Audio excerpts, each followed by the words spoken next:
palakpak. Tapusin na lang natin. Relasyon, di ba, pag wala naman. But you know what?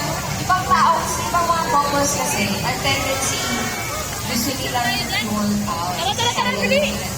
Pinagsamahan. Kaya, pipili ka raw. Yung utak mo na, dahil sayang yung ilang years na pinagsamahan yung ibigay mo yung buo ang puso mo, let go mo na. Wala naman talagang nararamdaman. Sana po magustuhan ito ang meeting ko. Very proud ako dito.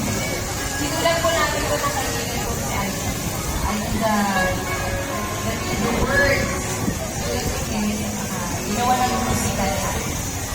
Dito lang ako sa fountain. Session.